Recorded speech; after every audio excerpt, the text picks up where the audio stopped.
일본의 반도체 수출 규제에 대응하기 위해서 정부와 기업들이 숨가쁘게 움직이고 있습니다. 반도체 핵심 부품 수출 규제에 이어서 일본이 금융보복 조치에 나설 수도 있다는 예측이 나오고 있는데요. 하지만 우리 금융당국은 충분히 대응 가능한 수준이라며 자신하고 있습니다. 일본의 경제보복에 따른 금융시장 영향 짚어보겠습니다. 가톨릭대 경제학과 허인 교수와 함께하겠습니다. 어서 오세요. 네, 안녕하십니까? 네.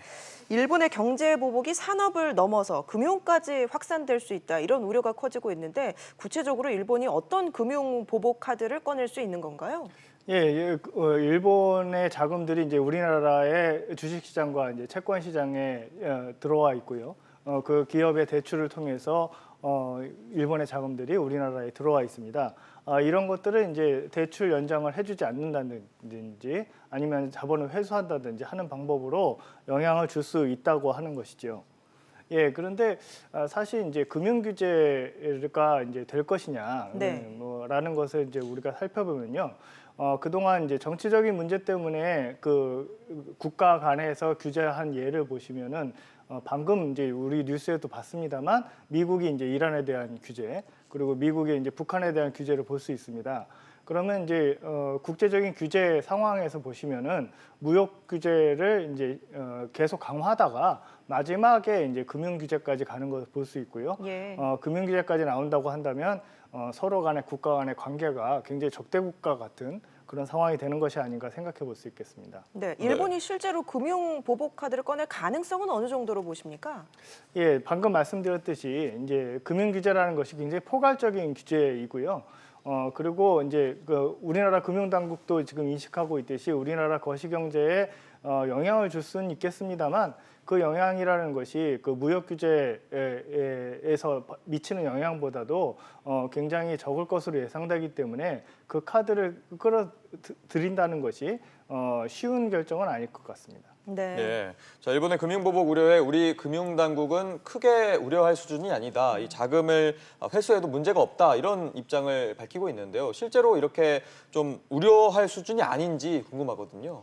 일단 이제 금융시장의 반응을 보시면요, 이제 아까 말씀드렸듯이 우리나라 증시 그리고 우리나라 채권 시장에 일본계 자금들이 들어와 있고 대출 시장에도 일본계 자금들이 들어와 있기 때문에 이 자금들이 회수가 된다고 한다면 그런 다음에 이제 금리가 올라가고 주가가 떨어지는 그런 영향이 있고요.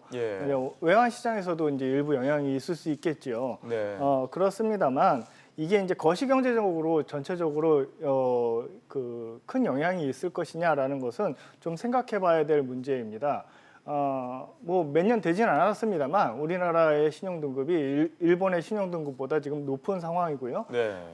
그리고 이제 글로벌 금융위기나 1997년도에 외환위기가 발생했을 때 당시 우리나라가 갖고 있었던 외환보유고에 비교해서 거의 작게는 2배, 많게는 몇십 배가 되는 외환보유고를 갖고 있기 때문에요. 네. 충분히 대응 가능하다라고 볼 수 있겠습니다.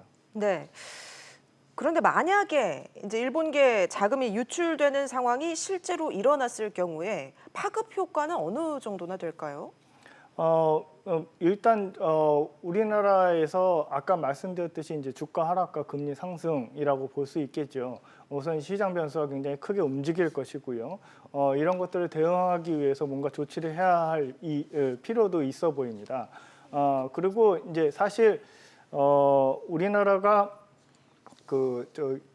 우리나라 글로벌 금융위기 때 은행들이 이제 어려움을 겪었을 때 보시면은 이 전체적으로 문제가 됐다라기보다 어떤 이제 한 특정 은행과 특정 은행 간의 거래가 문제가 된 적이 있기 때문에 금융당국도 이를 예의주시하고 있는 것으로 보이고요. 이제 건별로 우리가 체크를 하고 있는 것으로 생각이 되고 있습니다.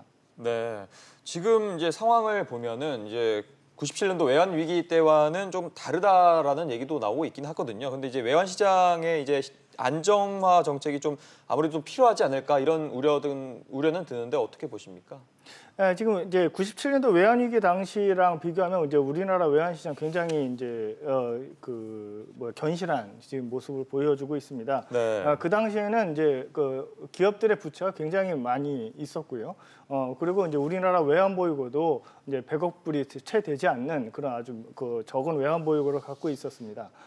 그렇습니다만 지금 이제 4천억 불 이상의 외환 보유고를 갖고 있고요. 그리고 지금 이제 그 원달러 환율 흐름 이제 보시고 계시는데 네. 이제 원달러 환율은 지금 올라갔습니다만 우리나라의 그 신용을 나타내는 이 CDS 프리미엄 지금 이제 하락하고 있는 상황이고요. 네. 그리고 그 2008년도 글로벌 금융위기와 좀 비교를 해보고 싶은데요. 네. 그 당시에는 우리나라의 그 세 가지 문제가 지적이 됐습니다. 예. 어떤 거였죠? 이제 그 은행들의 예대 비율이 이제 높다라는 것과 네. 그리고 그 금융권의 단기 외채가 굉장히 급증했었습니다. 2004년부터 한 2007년 사이에 굉장히 급증했었고, 예. 그리고 경상수지가 이제 월간으로 굉장히 적자를 보인 달이 굉장히 많았고, 그것이 이제 아시아 통화 중에서 이제 유일한 통화이다라는 이 세 가지 문제가 지적이 됐는데요.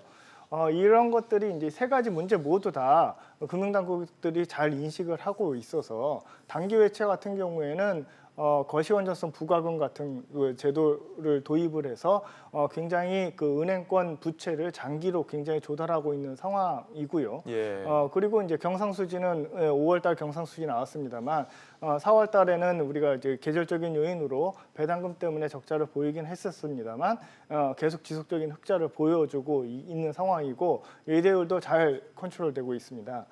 그렇기 때문에 이런 상황에서 우리가 그 각각 기업들의 뭐 엔화 대출이라든지 아니면 은행권들의 엔화 그 투자 자금 뭐 이런 것들이 회수될 위험은 있습니다만 그렇다고 해서 그거를 버티지 못할 정도인가라는 것은 좀 의문이 듭니다. 예. 네. 이런 상황까지 가지 말아야겠지만 가정을 해보자면 한일 관계가 더 악화되고 장기화될 경우에 우리나라의 국가 신인도도 떨어질 수 있다. 이런 분석도 나오는데 어떻게 보십니까?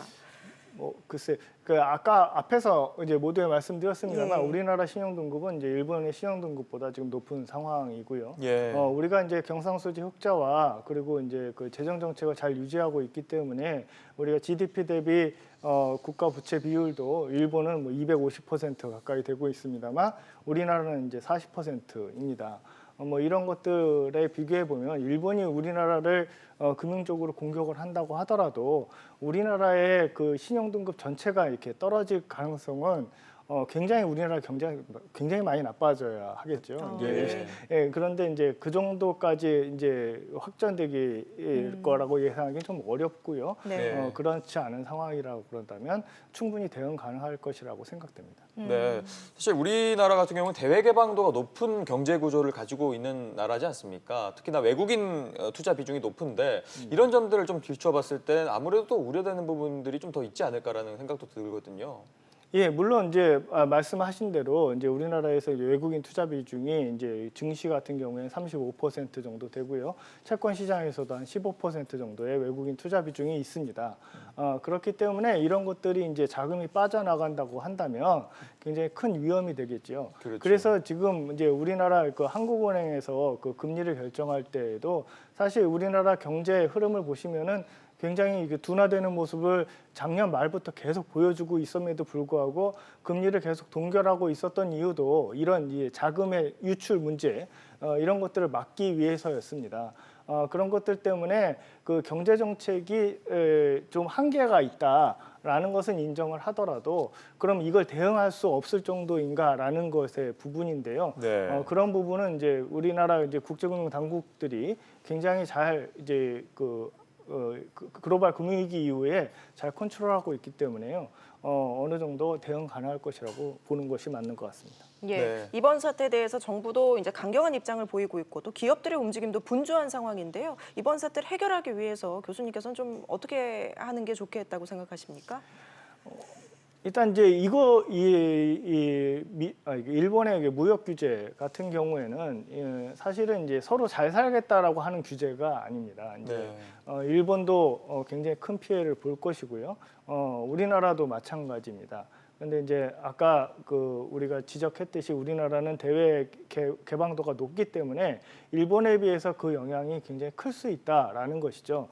그런 것이기 때문에 이제 뭐 자기가 잘 살겠다고 지금 수출 규제를 한다기보다는 우리를 이제 뭔가 피해를 크게 주기 위해서 이제 예. 수출 규제를 하고 있기 때문에요.